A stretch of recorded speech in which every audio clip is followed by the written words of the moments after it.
A Rural de Natal FM apresenta Naquele que me fortalece, com o arcebispo metropolitano de Natal, Dom João Santos Cardoso. Filho amado, vocacionado ao pastoreio, foste chamado. Naquele que me fortalece. Cumprimento a você que me segue através da Rádio Rural de Natal, a rádio da família. Te fortalece, também te ama. E a Deus, através da Virgem Maria, dirijamos a nossa oração.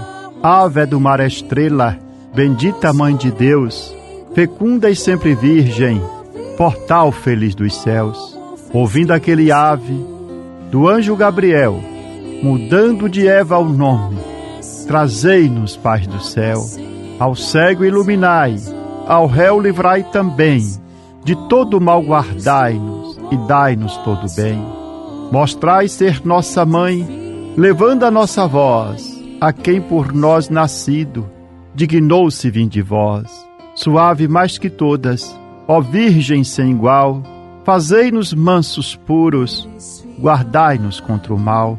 Ó, dai-nos vida pura, guiai-nos para a luz, e um dia ao vosso lado possamos ver Jesus. Louvor a Deus, ó Pai, e ao Filho sumo bem, com seu divino Espírito, agora e sempre. Amém. Oremos.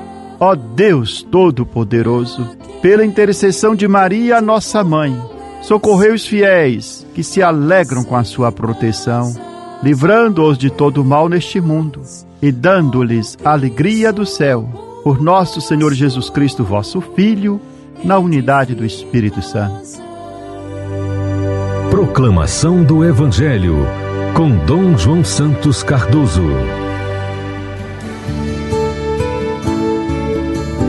Nesse sexto domingo do tempo comum, o Evangelho proclamado em nossa liturgia é o de São Mateus, capítulo 5, versículo de 17 a 37. Assim narra o evangelista. Naquele tempo, disse Jesus a seus discípulos: Não penseis que vim abolir a lei e os profetas. Não vim para abolir, mas para dar-lhes pleno cumprimento. Em verdade eu vos digo, antes que o céu e a terra deixem de existir, nem uma só letra ou vírgula serão tiradas da lei, sem que tudo se cumpra. Portanto, quem desobedecer a um só destes mandamentos, por menor que seja, e ensinar os outros a fazerem o mesmo, será considerado o menor no reino dos céus. Porém, quem os praticar e ensinar, será considerado grande no reino dos céus. Porque eu vos digo, se a vossa justiça não for maior que a justiça dos mestres da lei dos fariseus, vós não entrareis no reino dos céus.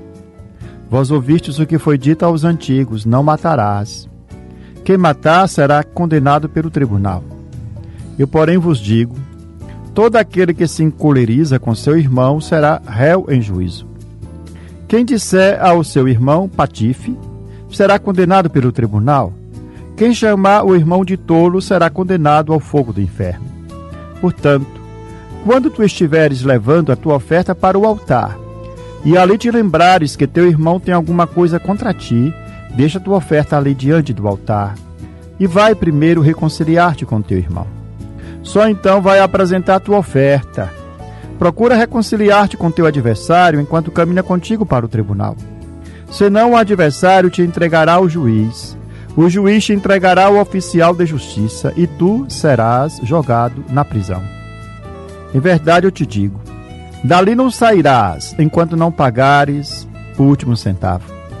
Ouvistes o que foi dito, não cometerás adultério. Eu, porém, vos digo, todo aquele que olhar para uma mulher com o desejo de possuí-la, já cometeu adultério com ela no seu coração. Se o teu olho direito é para ti ocasião de pecado, arranca-o e joga-o para longe de ti. De fato, é melhor perder um de teus membros do que todo o teu corpo ser jogado no inferno. Se a tua mão direita é para ti ocasião de pecado, corta-a e joga-a para longe de ti. De fato, é melhor perder um dos teus membros do que todo o teu corpo ir para o inferno. Foi dito também: quem se divorciar de sua mulher, dê-lhe uma certidão de divórcio. Eu, porém, vos digo: todo aquele que se divorcia de sua mulher, a não ser por motivo de união irregular, faz com que ela se torne adúltera. E quem se casa com a mulher divorciada comete adultério. Vós ouviste também o que foi dito aos antigos: não jurarás falso, mas cumprirás os teus juramentos feitos ao Senhor. Eu, porém, vos digo: não jureis de modo algum, nem pelo céu, porque é o trono de Deus, nem pela terra, porque é o suporte onde apoia os seus pés, nem por Jerusalém, porque é a cidade do grande rei. Não jures tampouco pela tua cabeça, porque tu não podes tornar branco ou preto um só fio de cabelo. Seja o vosso sim, sim, e o vosso não, não. Tudo que for além disso vem do maligno. Palavra da salvação. Glória a vós, Senhor.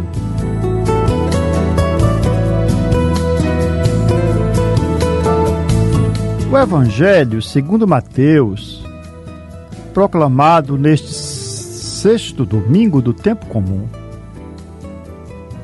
situa-nos novamente no alto da montanha, onde Jesus pronuncia o grande discurso programático do reino, o Sermão da Montanha. Ali, como um novo Moisés, ele não revoga a lei antiga, mas revela o seu sentido mais profundo e definitivo. Jesus começa afirmando com clareza: não penseis que vinha abolir a lei e os profetas. Não vinha abolir, mas dar-lhes pleno cumprimento. Nada do que Deus revelou no Sinai é descartado. Ao contrário, tudo é levado à plenitude. Contudo, essa plenitude não consiste no rigorismo maior, mas numa profundidade maior. Por isso ele adverte: se a vossa justiça não for maior do que a dos escribas e fariseus, não entrareis no reino dos céus. A questão que estava no coração da comunidade de Mateus, que era formada em grande parte por cristãos vindos do judaísmo, era precisamente esta: qual é o lugar da antiga lei na vida dos discípulos de Jesus? A resposta do Senhor é clara: a lei permanece, mas precisa ser libertada do legalismo que a reduziu a um conjunto de normas externas, cumpridas muitas vezes sem envolvimento do coração. Jesus não elimina a lei, ele a reinterpreta, restituindo a sua intenção original, conduzindo a sua verdade mais profunda. Não se trata de cumprir regras de forma mecânica, mas de viver a vontade de Deus com total adesão interior. A justiça superior de que fala nosso Senhor é a justiça do amor. É nesse horizonte que Jesus apresenta exemplos concretos. Primeiro, o mandamento não matar. A lei antiga proibiu o homicídio, e Jesus vai além, quando pede de não permitir justamente matar, que começa no coração. Começa através da ira, que é alimentada, o ressentimento. Começa numa palavra que humilha, a violência verbal, na ofensa que destrói a dignidade do outro, na indiferença que exclui, na calúnia que mata.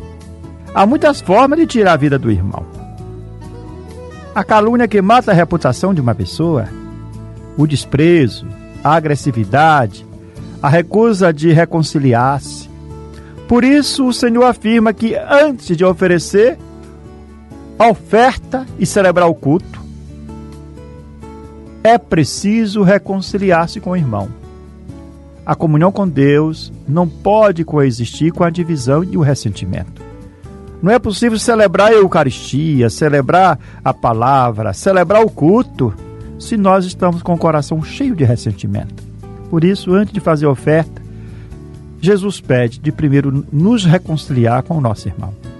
Depois, nosso Senhor aborda a questão do adultério. E em relação a esse tema, ele vai à raiz.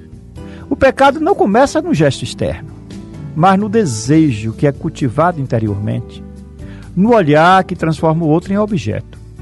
O coração é o lugar decisivo das nossas opções. Por isso, as imagens fortes, como dele diz, arrancar o olho, cortar a mão, não devem ser entendidas literalmente, como se alguém tivesse de amputar um órgão físico do seu corpo, mas como um apelo a uma vigilância constante e interior. Ou seja, é necessário cortar na origem aquilo que nos afasta do amor verdadeiro, do amor obrativo, aquilo que nos afasta de Deus e fere a dignidade das pessoas e das nossas relações. Em seguida, o nosso Senhor trata do divórcio. Se a lei de Moisés permitiu o repúdio, o divórcio, Jesus reconduz a questão ao projeto original de Deus. No início não foi assim, Deus os criou homem e mulher. Por isso, homem e mulher são chamados a uma comunhão fiel e indissolúvel. Ele não se limita a ajustar a norma, mas aponta para um ideal mais profundo, um ideal mais radical, do amor pleno que supera a dureza do coração. E por fim, ao falar dos juramentos, Jesus nos convida à simplicidade e à transparência. Sim, sim, não, não. No mundo marcado pela desconfiança, onde se recorre ao juramento para garantir o pacto, a própria palavra, nosso Senhor nos pede de sermos sinceros, verdadeiros. O discípulo deve viver de tal forma que sua palavra seja suficiente. Por isso nos diz, seja o vosso sim, sim, e o vosso não, não. O que vai além disso procede do maligno. A verdade não precisa de ornamentos. A integridade é o sinal de quem vive na dinâmica do reino. O Sermão da Montanha, que nosso Senhor nos apresenta, e esse trecho é um trecho do Sermão da Montanha, é um chamado para que nos elevemos cada vez mais à perfeição moral na virtude, sem nos contentarmos com uma fé medíocre, reduzida a simples observâncias externas. Nós podemos cumprir leis e ainda assim manter o coração distante de Deus. Podemos observar normas e permanecer fechados ao amor. Jesus nos convida a algo maior, a uma conversão que transforma o interior e, a partir dele, renova toda a vida. O cristianismo não é uma religião de fachada, mas de verdade. Não basta evitar grandes pecados, é preciso purificar intenções, cultivar a reconciliação, viver a fidelidade e comprometer-se com a verdade, construindo relações marcadas pela justiça e pela misericórdia.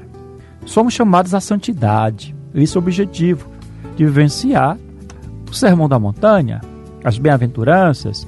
Somos chamados a um contínuo aperfeiçoamento interior que nos eleva moral e espiritualmente, para vivermos uma existência que reflita em atitudes concretas o amor de Deus em nossa vida.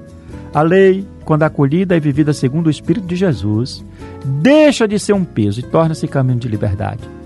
Já não é instrumento de orgulho ou autossuficiência, mas expressão humilde de gratidão pelo dom da salvação. Que a Virgem Maria, a mulher da escuta atenta e do coração indiviso, nos ajude a acolher e guardar esta palavra com fidelidade. E que o Espírito Santo nos conceda a graça de não vivermos apenas a exterioridade da letra, mas de caminhar segundo o Espírito Santo, realizando em nossa vida a justiça superior que nasce do amor. Aquele que faz, aquele que ensina os teus mandamentos, tua lei, ó Senhor, no reino do céu bem visto será. No reino do céu será o maior. Vamos juntos dar glória ao Senhor, ao seu nome fazer louvação. Procurei, o Senhor me atendeu, me livrou de uma grande aflição. Aquele que faz, aquele que ensina os teus mandamentos, tua lei, ó Senhor, no reino do céu bem visto será. No reino do céu será o maior. Olhem todos para ele, se alegrem, todo tempo sua boca sorria. Este pobre gritou e ele ouviu: fiquei livre da minha agonia. Aquele que faz, aquele que ensina os teus mandamentos, tua lei, ó Senhor. No reino do céu bem visto será. No reino do céu será o maior.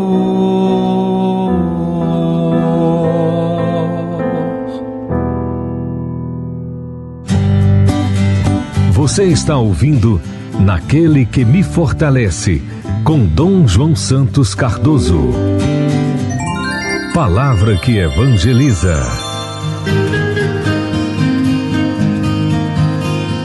À luz da fé cristã, o sofrimento não é romantizado, mas assumido com seriedade e esperança.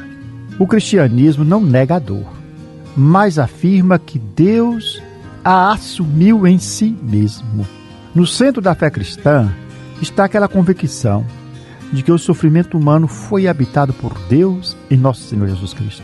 Não se trata de uma explicação abstrata para a dor, mas de uma presença concreta que redime a dor por dentro. O hino cristológico da carta aos Filipenses exprime com profundidade esse mistério. Cristo, sendo de condição divina, não se apegou ao seu ser igual a Deus, mas esvaziou-se a si mesmo, assumindo a condição de servo e o tornando-se semelhante aos homens. Nesse movimento de kenosis, o Filho de Deus assume radicalmente a condição humana em tudo, exceto o pecado. Ele conheceu a rejeição, a incompreensão, a solidão, o medo e a angústia, e por fim humilhou-se a si mesmo, feito obediente até a morte e morte de cruz. A cruz, portanto, não é um atalho espiritual, nenhuma exaltação do sofrimento em si, mas é o lugar onde a dor é ressignificada. Pela obediência amorosa, Cristo transforma o sofrimento em oferta e a morte em passagem. Deus o ressuscitou, não anulando a cruz, mas revelando o seu sentido mais profundo. A fé não elimina o sofrimento, mas impede que ele se torne absurdo. Unido à cruz de Cristo, o sofrimento deixa de ser mero peso e pode tornar-se lugar de maturação humana e espiritual. O apóstolo Pedro recorda que a provação, embora dolorosa, pode tornar-se caminho de purificação. Por isso fiquemos alegres, ainda que agora, por pouco tempo, vocês precisem, diz São Pedro na sua primeira carta. Por isso fiquem alegres, ainda que agora, por pouco tempo, vocês precisem suportar duras penas, diversas provações. Isso para que a autenticidade da fé que vocês têm receba louvor, honra e glória quando Jesus se revelar. Porque a fé que vocês têm é muito mais preciosa do que o ouro que desaparece e é provado pelo fogo. Assim como o ouro é purificado no fogo, também a fé, quando provada pela dor com verdade, é depurada, amadurecida e revelada em sua autenticidade. É nesse horizonte que a experiência da amizade adquire verdadeira densidade teológica e existencial. O sofrimento torna-se mais suportável quando não é vivido na solidão, mas sustentado pela presença fiel de um amigo. Presença que se oferece não apenas nas palavras, mas também nos silêncios partilhados. A proximidade discreta, a escuta respeitosa, a paciência que não exige mais do que o outro pode dar, o silêncio que acolhe e a palavra que não invade nem julga compõem uma autêntica liturgia da amizade. Trata-se de um amor que não cobra e nem pressiona, mas espera, acompanha e sustenta.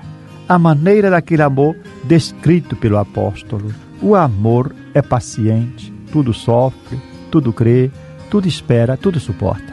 Não se trata de eliminar ou explicar a dor do outro, mas de permanecer com ele, sustentando-o, enquanto atravessa a noite escura da alma e o aparente silêncio de Deus.